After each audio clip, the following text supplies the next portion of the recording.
We are very happy to have you with us this evening, and of course, we are sad for the reason that brings us together. And we wish we could be together in person instead of on Zoom, but in the meantime, we would like to warmly welcome you into our virtual living room and hope that our time together this evening brings you a small measure of comfort as you continue to mourn during these challenging times.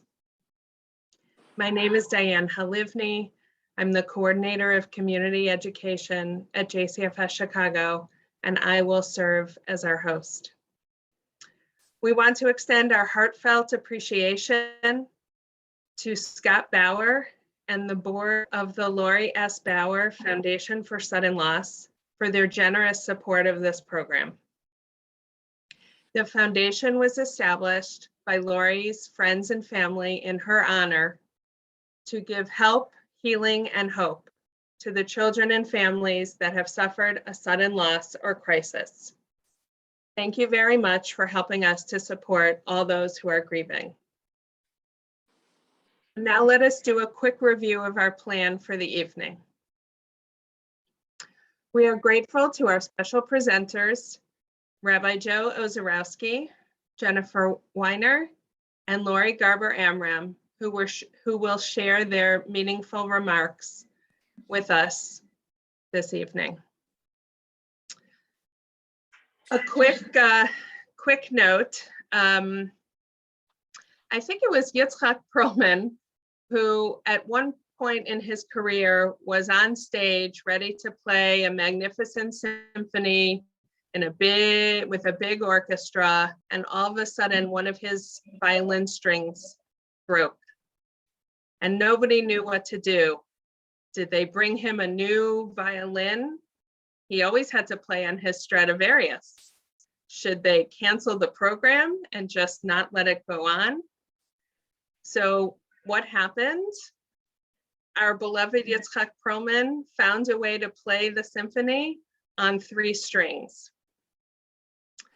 And so we are sad that Cantor Lauri Akers will not be able to be with us tonight. She developed a terrible sore throat, and we wish her refuah shlema. And she wishes us lots of condolences and shares with all of you her best wishes that we will hopefully have another time to gather and meet with Cantor Lauri Akers.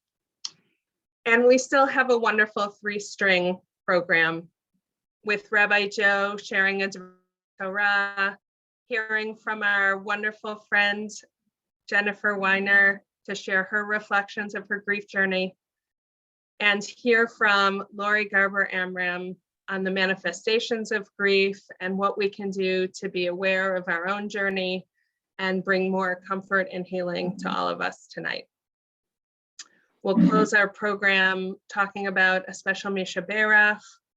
And what we will offer at the end of the program, a little before 8, is an option for anyone who would like to stay on to have a chance to speak in community, to share your personal grief journey in small groups. We invite you to stay, and we'll put you into a breakout room with one of our grief specialists.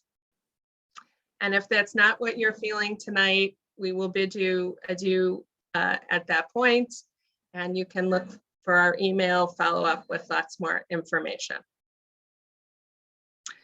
So just a couple of helpful hints. I know you all know how to be on Zoom, but if you would like to both see our PowerPoint slides and our speakers, you can click on the top of your screen to click side-by-side view. We are recording our speakers and our slides, but not the community audience. So whether you're on screen or your video is off, you can be assured you're not being recorded, but we do record the program so we can share this with others in the future. And one quick request also, if you would kindly help us evaluate the program tonight, we'll send you an email tomorrow with a link to a very quick evaluation. And if you could just take 2 minutes to complete it, we really value your feedback. and hope that we can continue to bring programs and other things that will be meaningful for you. And so tonight, we will learn more about our grief. And as the writer Helen Keller reminds us, we bereaved are not alone. We belong to the largest company in all the world, the company of those who have known suffering. We acknowledge that we are here for ourselves and we are here for one another. We hope that by the end of our time together, you will feel more connected and held. Thank you again to Scott Bauer and the Lauri S. Bauer Foundation for helping us build this beautiful support community. So to begin our program officially, we will ask Rabbi Joe Ozareski to share some words of Torah with us. Rabbi Joe, as he's affectionately known, is a board-certified chaplain and rabbinic counselor at Jcfs Chicago. He serves the patients and families at Skokie Hospital and Glenbrook Hospital on a regular basis. And I would also just like to mention that you may wish to call Jcfs and ask to speak to a chaplain. It's not only for when a loved one is at their end of life stages, but any time in your life where you feel like you'd like to speak with someone or you're seeking additional spiritual guidance, please be in touch with our wonderful colleague, Carol Brumer-Glickman, who is happy to set up a time and a meeting for you to meet one of our excellent community chaplains. Welcome, Rabbi Joe.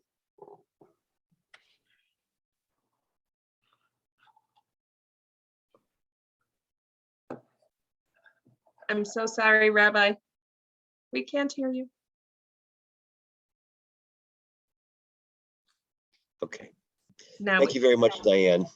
Thank you very much for that wonderful welcome, Diane. And I want to bless all of you and greet all of you, welcome you here this evening, and offer my condolences to all of you on the losses that you have suffered and the fact that you're joining us tonight. It takes a lot of courage to give up an hour of your evening and come and join us on a modality that we knew very little about just a few short years ago, to come in a virtual room with a bunch of strangers to listen to a program and be participating in a program on bereavement and loss and grief. But I want to thank you for coming with us tonight and joining us tonight and being with us. And I want to offer my condolences to all of you. Purim, the holiday of Purim is coming up next week. Now you might think, wait a minute, Rabbi, Purim is a happy holiday. It's parties, it's the Jewish version of Mardi Gras combined with Halloween. What might that teach us on a night about which we think about loss and mourning? I'd like to suggest 4 ways that we can derive some messages from the Purim story and experience that might help us this evening as we contemplate and think about our own losses. The first is the note in the Megillah itself, towards the middle of the story, when Esther grabs the narrative and tells Mordechai, "Lay notes at Kol Hayudim, go and gather the Jews. We're going to fast. We're going to act." They're facing imminent loss. They're facing really major loss, genocide, if you will, in the plans of the nefarious Haman. And Esther tells Mordechai, "Go and gather the Jews." Essentially, what Esther is saying is that there's value in community when we face imminent loss. That's what we're doing tonight. We're coming together as a community. We represent the Jewish community. We're a Jewish community agency, and you're all coming to us from various places and joining together tonight. And so there is spiritual value in gathering ourselves together as we face loss and share our losses with each other. The second theme is something that comes up at the end of the Megillah, where the transition has already happened. And of course, like the famous Saul story goes, they tried to kill us, we beat them, let's eat. This is the part where we beat them. But is the transition from Me'avel Yom Tov, which is usually understood as from mourning to a Yom Tov, to a holiday. We're not suggesting that after you come out of this evening tonight, you're going to go out and party. On the contrary, we probably will not be doing that tonight. But there's another way to read the verse in the Megillah. Ve'evel liyom tov, from morning to Yom Tov. The literal meaning is not, as most people think of it, it's not holiday, it's liyom tov. It's to a good day. The word Yom Tov means a good day, or maybe a better day. This suggests to us that for many of us, even though the losses don't go away, the scars don't go away, but healing can take place, and that grief can lead to a better day. It doesn't go away, but it can get better. The third theme, what is it with those masks anyway? Why do we put on masks on Purim anyway? What's the costume all about? I think beyond the party aspect of it, there is a very profound meaning behind the wearing of masks and the wearing of costumes. Things aren't always what they seem to be. What's on the inside is not always what we see on the outside. There are things that are visible and things that may not be visible. This is certainly true of the Purim story, but it's also true, my friends, of life. There's a time to wear a mask, and most of us, while we are grieving, have to go out into the world and do our jobs or support our families or do whatever we're doing, and there's a mask on. And yet underneath, we're feeling other things that we can't or don't always share with those around us. And there's a time to take off the mask and take off the costume. That's part of what we do tonight by sharing our grief and our bereavement together. And there may be yet another way in which we can look at the idea of masks or the taking off of the mask. Um, when there's mourning, we want to be able perhaps to seek the meaning behind the loss. What's underneath the mask? What was underneath the life of the person whom we are mourning and grieving tonight, whom we're missing this evening? What did that person leave us? What's underneath the mask? What's underneath the costume? Only we can discover that for ourselves. Hopefully tonight will offer you some thoughts and some tools and some sense of community that might help you in this process. Finally, the last thought. Interestingly enough, the Megillah, the book of Esther, is the only book in the Tanakh, in the Hebrew scriptures, in the Hebrew Bible, where you won't find the name of God. It's very, very strange. God's not there. You probably think, wait a minute, Rabbi Joe, you're a rabbi, you're a guy of the cloth. You're supposed to be telling us about God. How can you tell us that God's not there? But in the book of Esther, God's not there, at least not in any kind of an obvious sense. God is hinted at in a few places, but God's name is not mentioned in the book. Maybe God's wearing a costume and a mask as well. That's one way to look at it, certainly. However, that doesn't mean that God's hiddenness means that God is not apparent. It means that it's up to us to seek out the divine presence, to find God not as a punishing God, not as who judges us, but as God who comforts us, who accompanies us in our times of grief and in our times of mourning. We can't always see God, but perhaps God is there behind the scenes. And that's actually hinted at even in the name of Esther. There are many questions as to where the name Esther comes from. This is one of the answers. Esther's name is related to the Hebrew word astir, I will be hidden. God says there are times I will be hidden from you. So sometimes God is hidden, but it's up to us to seek God's presence, to find where God is in the hiddenness. And the mask of mourning, the cloudiness of bereavement gives us the opportunity to find and look deeply for where God might be for us in our lives. My bracha, my blessing for all of you tonight.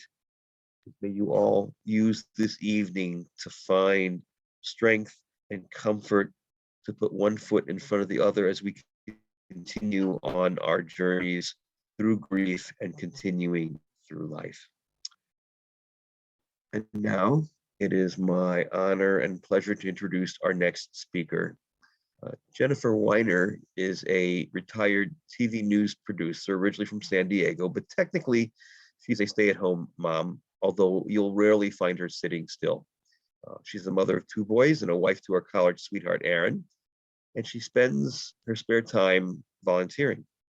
She's active in her local Jewish community.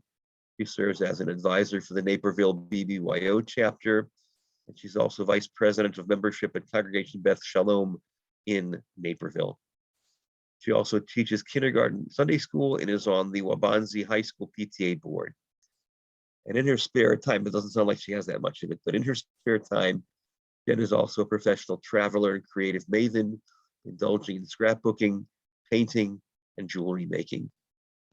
Jen also loves learning new things, but thinking how to deal with death was not in her plans when she lost her father to COVID-19 in January 2021.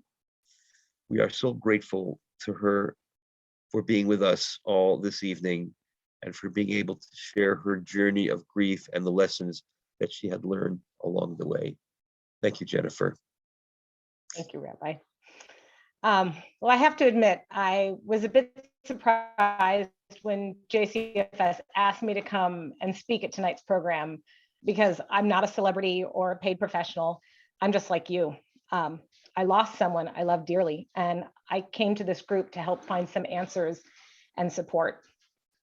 As Rabbi Joe said, I'm a wife and a mother of two beautiful boys, and I can recall with incredible detail the story of each of their births. I think that death is very similar in that way to birth. When my dad died last year, I can recall intimate details of those horrific weeks, so many things that don't really matter to anyone else. But it was my experience, my family's experience. And each of us has our own unique story of loss.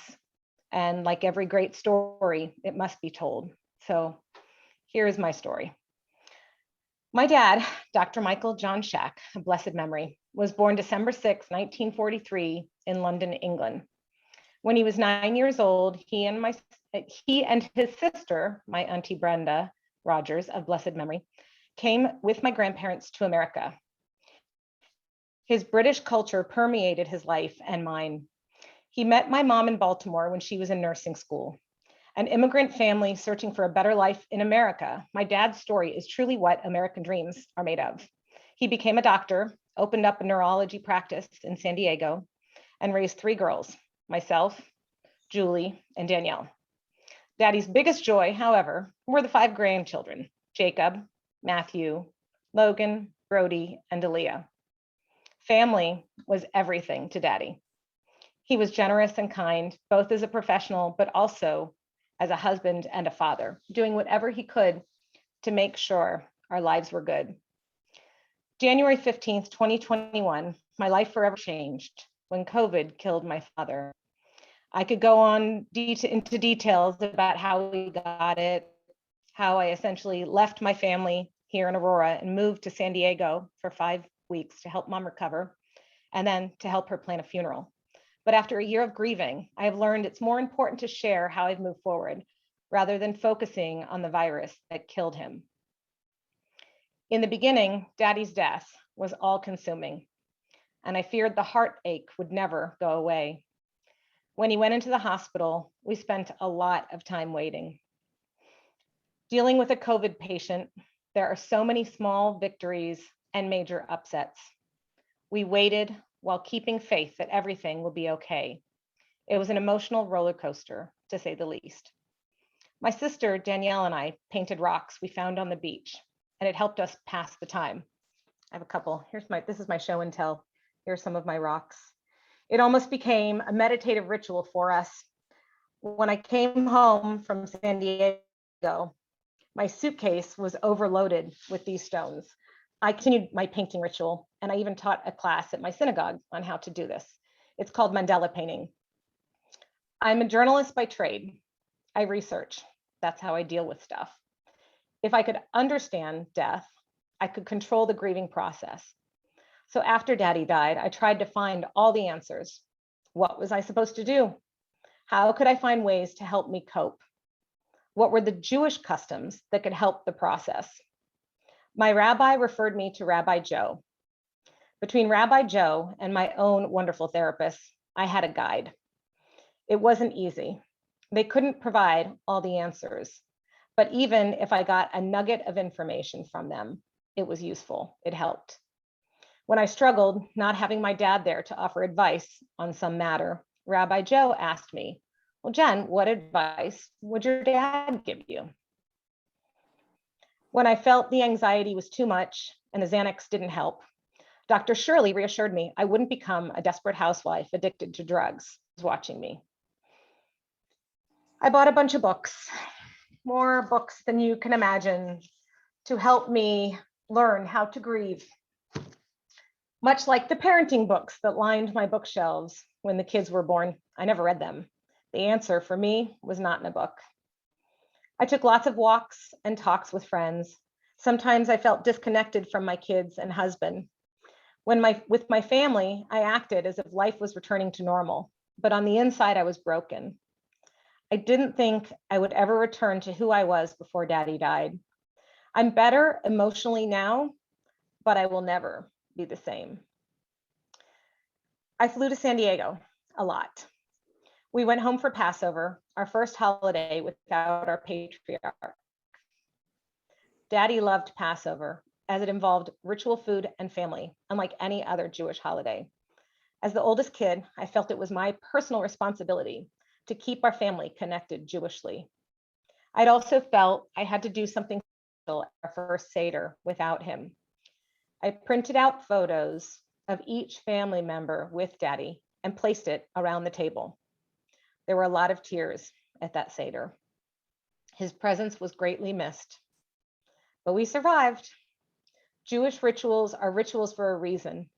They remind us who we are and where we came from.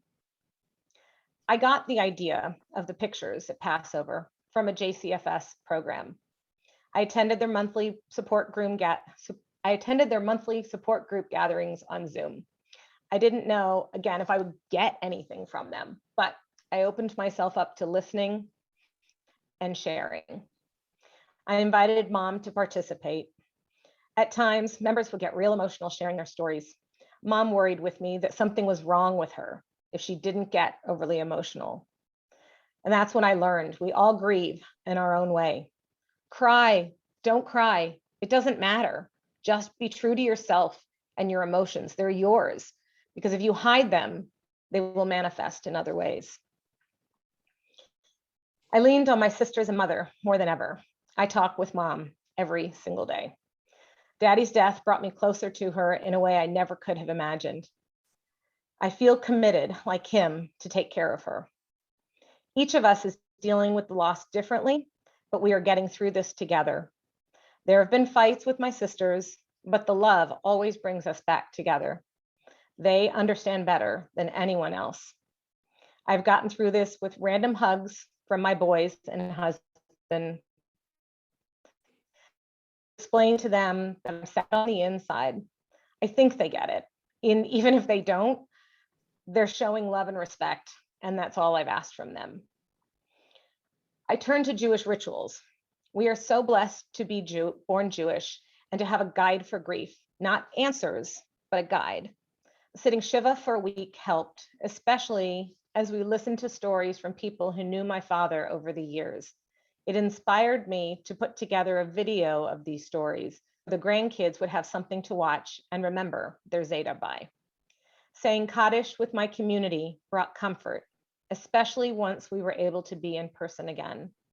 As the 1-year anniversary approached, I felt really anxious, worried, how could I properly mark this sad occasion?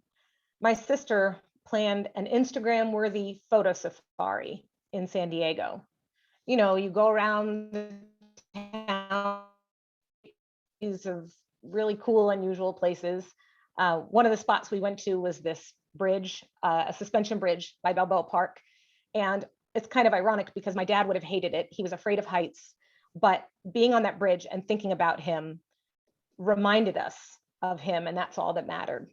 We were together as well and on a creative excursion to honor his memory, and he would have loved that. After the photo safari, we went and placed stones at the graveyard.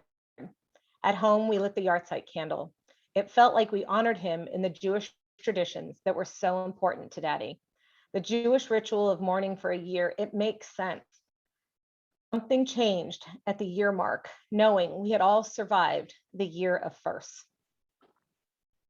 I believe losing someone to COVID adds a whole other element to my grief. I look forward to the day when COVID isn't a news headline. My dad got sick a month before he was to get the vaccine, and now every news story on COVID is like a dagger in my heart. I joined a Facebook support group for those who have lost loved ones to COVID. We are 14,000 members strong, and the stories are absolutely heartbreaking. Loss is hard enough, but loss plus COVID adds to the sadness. And people say insensitive things like, well, maybe it was your dad's time. But if he had died from cancer, they would never say that. I tell people I lost my dad to COVID every chance I get, however. I hope that people will understand that the suffering survivors like me have gone through isn't just a news story.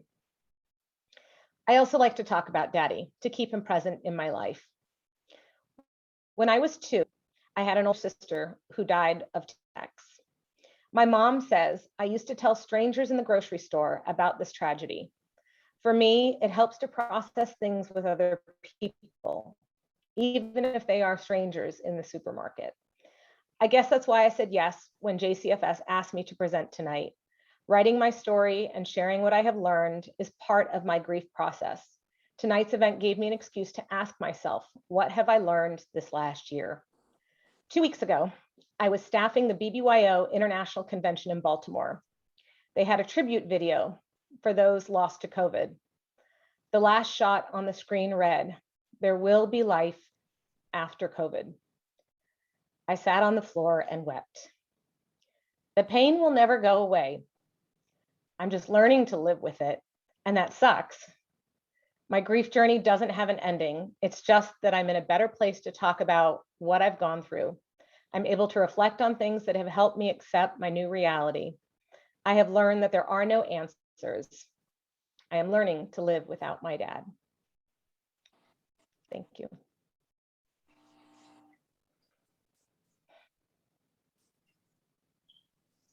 Thank you, Jennifer, for honoring your father Michael's memory with us this evening. We will now invite Lauri Garber Amram to speak with us. Lauri is a grief specialist at Jcfs Chicago, and we're so delighted she's part of this team. She's had a 20-year career as a psychotherapist in private practice in the Chicago area. And a couple of years ago, maybe a bunch of years ago, was certified as a Jewish mindfulness and meditation instructor. Wearing all these beautiful hats, Lauri will teach us about many aspects of grief and share with us some images and some words of hope and support as we look towards the future, mourning our loved ones during the upcoming spring season. Thank you, Lauri. Thank you, Diane, and a warm welcome to you all, and a special thank you to Jen for sharing so heartfeltly. You who are here tonight may be grieving the loss of a spouse, sibling, a child, parent, a friend, a colleague, or another loved one. For some, the loss is recent, while others may be grieving for a longer time. For some, relationships were marked by challenge. For others, the relationship was loving and supportive. No matter the relationship, grief hurts, and mourners seek support. Jen's grief journey reminds us that as we support you in your sorrow and grief, we acknowledge and celebrate the strength of family, love, and connection. Thank you for being here this evening to both share your sorrow as well as to celebrate and honor the life of your loved one in community at a time when familiar rituals have not been available or accessible. Thank you for being here to support one another and be supportive. Rabbi Joe, thank you for your instructive words on how the wisdom of Judaism supports us through loss and carries us into healing. Jen, we're so very grateful to you for sharing your grief journey with us. Your reflections inspire hope and the understanding that in turning toward the pain of grief, we heal.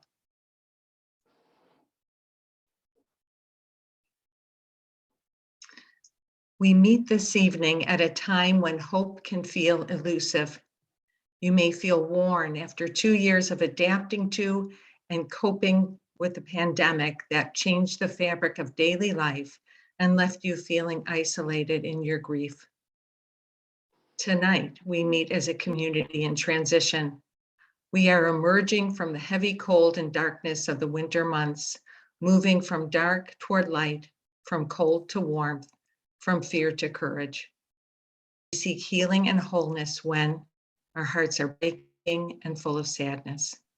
Purim, a festive holiday of opposites, is approaching.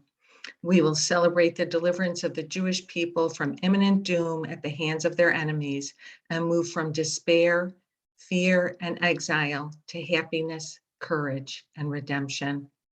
Purim reminds us that healing and transformation are possible, and like spring flowers, we emerge cautiously and slowly from fear and uncertainty to seek the warmth and light of the sun. Grief has been likened to a journey into the unknown, perhaps sometimes feeling that there is no end in sight. The goal is not to arrive at a destination, but to engage with your grief one step at a time, allowing your sadness the ways to be acknowledged and expressed. Grieving is a process that takes time. Tonight, we will identify manifestations of grief and address ways to support healing and growth as you grieve. At times, you may feel difficult emotions to face, lost, alone, frightened, disoriented, and helpless. Those who are here tonight also know and share these feelings, because while each person's experience is unique, there are some shared experiences of grief. See which of these manifestations of grief are familiar to you.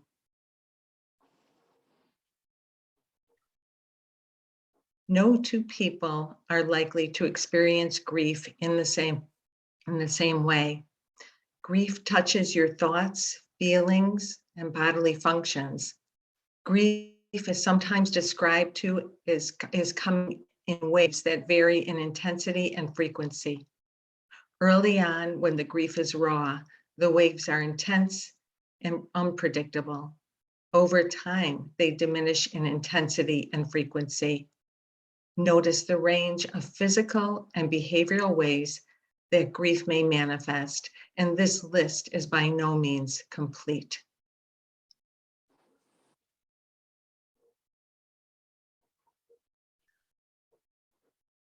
Take in the often confusing and contradictory range of emotional and spiritual responses to grief. You may experience the full range of the ways that grief expresses itself at different times, or sometimes even on the same day. When we look at the painful emotions associated with grieving, we can understand why grieving the loss of a loved one is one of the hardest experiences you will ever go through. It can be difficult and frightening. During Purim, Rabbi Joe spoke about why we wear masks and how we hide behind masks. Sometimes that's essential, and other times, in particular with grief, too, because the feelings can feel disturbing, they can be frightening. But the path of healing and growth asks you to turn inward, to turn toward, to be with and acknowledge your painful emotions rather than avoid them. Turn inward, shedding any expectations of how you should be feeling, and allow yourself to be vulnerable. Allow yourself to feel what you're feeling without judgment, with compassion and with kindness and acceptance.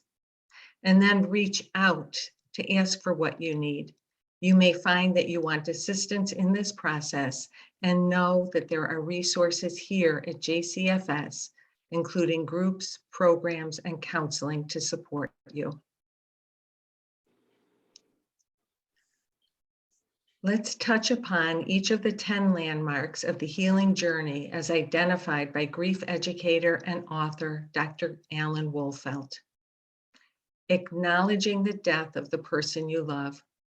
Initially, the death does not seem real. You will feel disoriented and confused.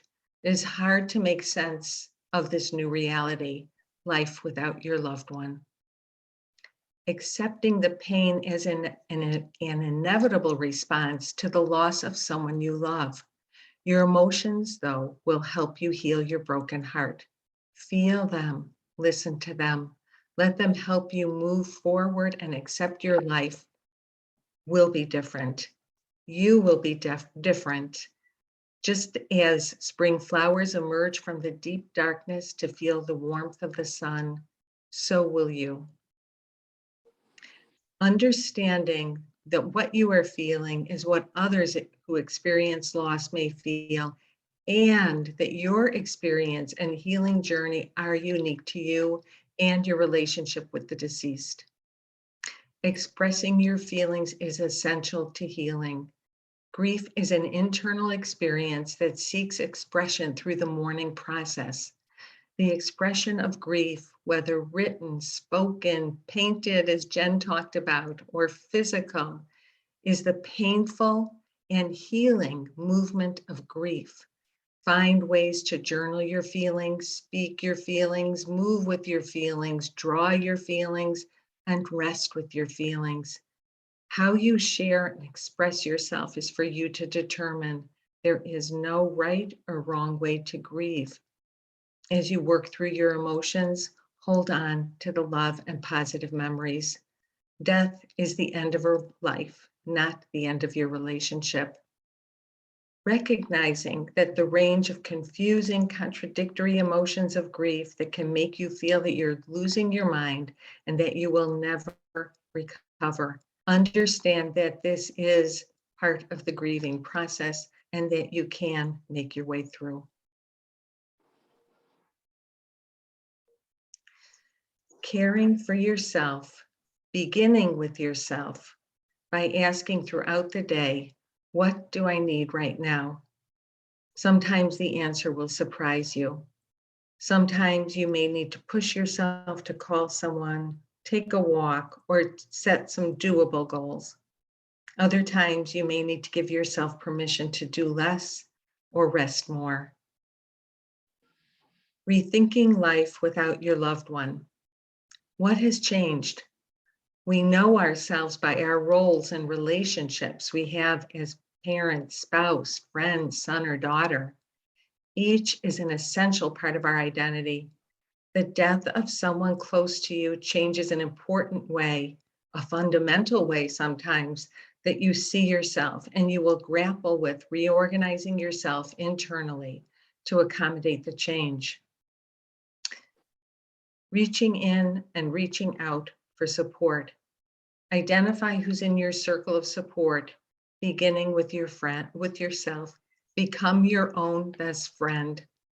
The circle may include pets, friends, neighbors, co-workers, support group members, friends from your faith community, and family. Each support person can offer something different.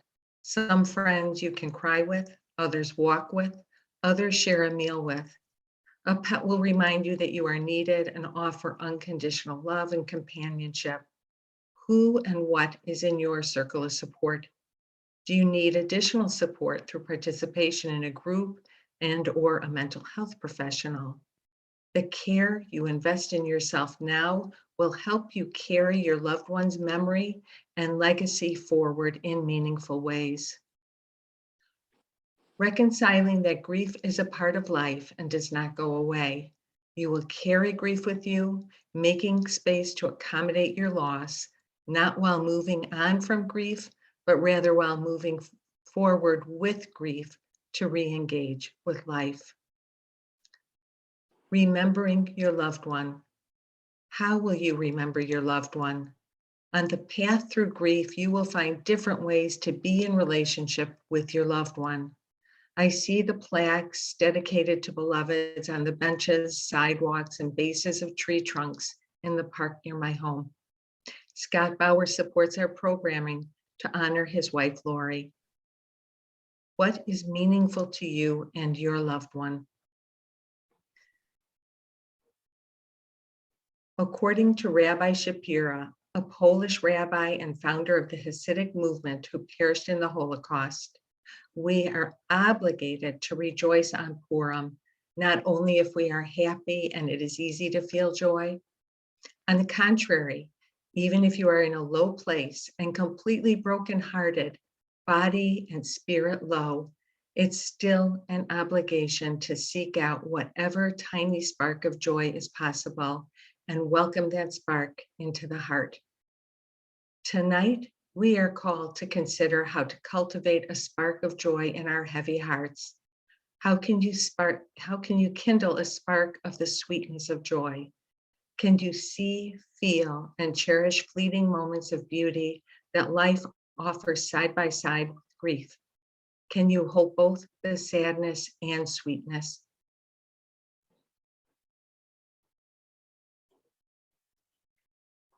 In Judaism, we say, may their memory be for a blessing.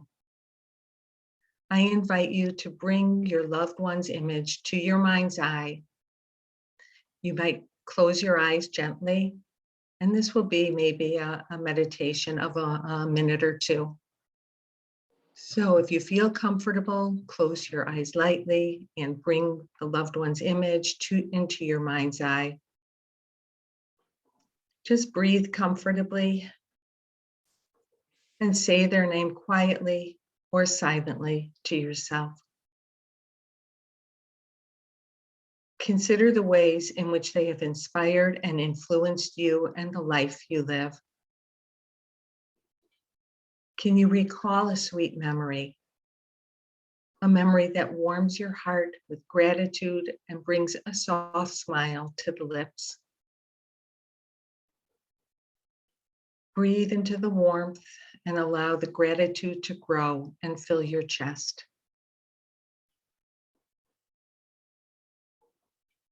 The sadness softens, your chest grows warm and full with gratitude.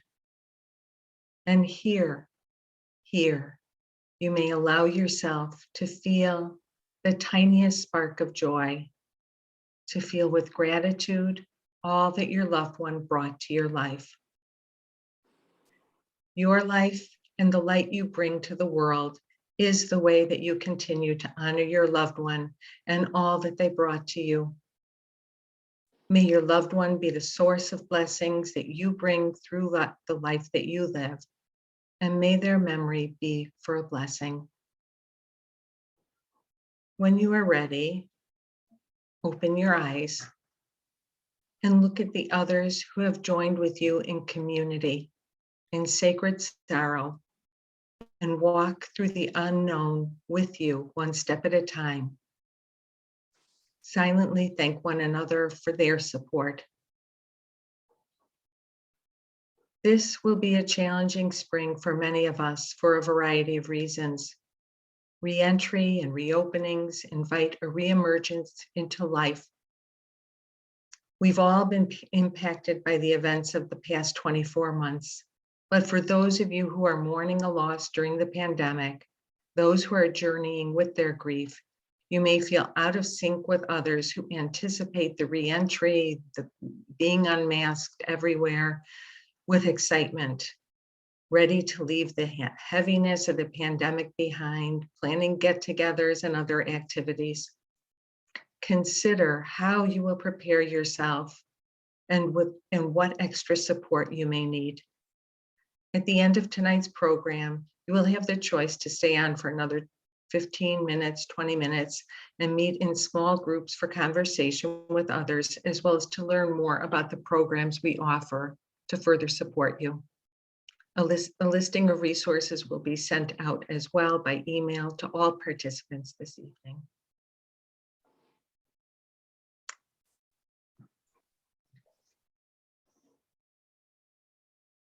Thank you so much, Lauri, for your beautiful words and your beautiful images that I know we're all going to take with us, and we will share all the slides via email as well.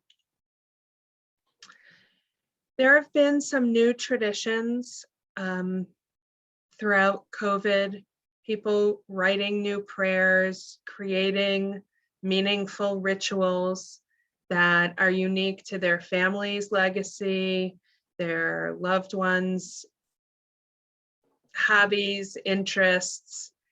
And we wanted to begin to wrap up this part of our program with a special blessing for all of you. The Misha Bara blessing is often recited during a Torah reading service in a sanctuary, but it also has taken on a new meaning.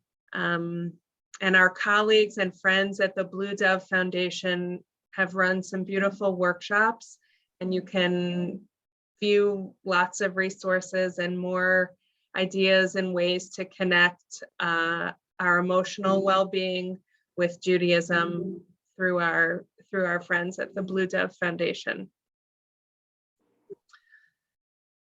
To the one who blessed our ancestors and the one who blesses all beings here on earth, bless all of you who are suffering the grief of someone you love. May you find solace in their memory, and may their love find a resting place in your heart. Bless all of you who are struggling with the death of someone who you may have had a difficult relationship. May you find compassion for yourself and a renewal of spirit.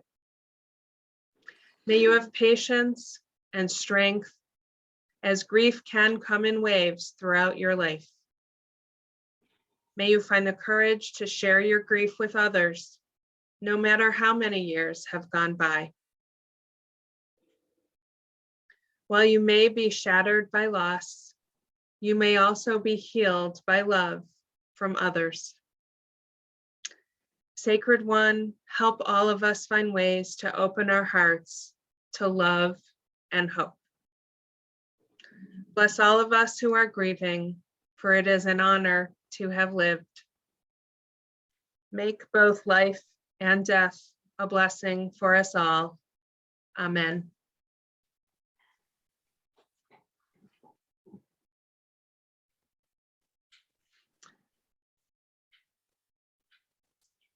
We thank you for being with us during this program, and we have a few closing announcements and a little bit of music to help us transition. So don't leave yet. If you wish to, we understand. But we would like you to please save the date for 3 weeks from tonight, a special program. It's really a workshop called The Empty Chair that will be run by Rabbi Joe and Marcia Reynes, and help people focus on preparing for the Passover holiday and what it means to experience the grief of someone we love during the holidays. I love, Jen, that you referenced the way you added photos to the Seder table, which is a really beautiful tradition that I think all of us might consider. So the flyer for the Empty Chair program will be sent out in the email.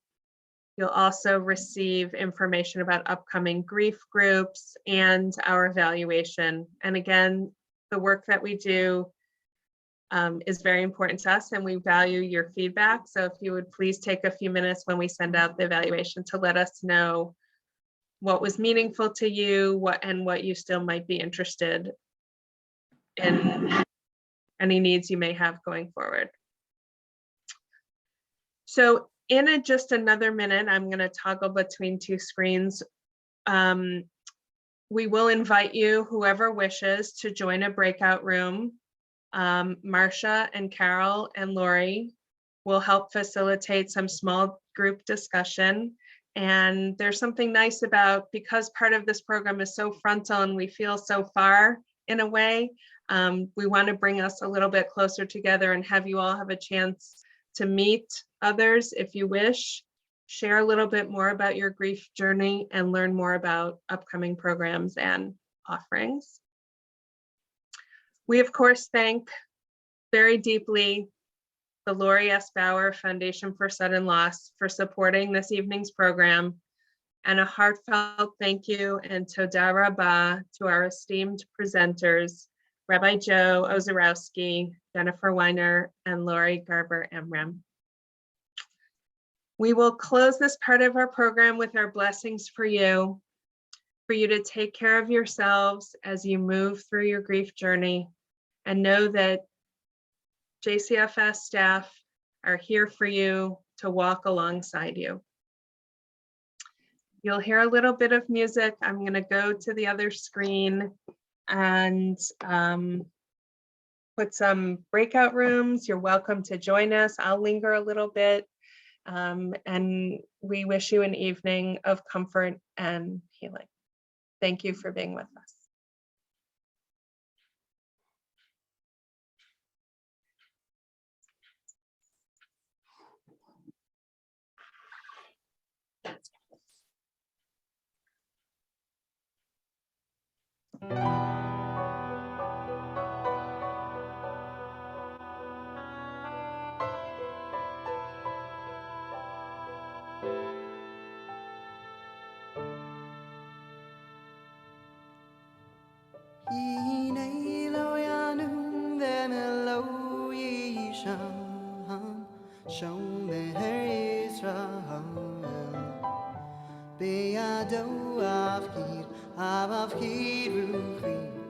Be 80 shan be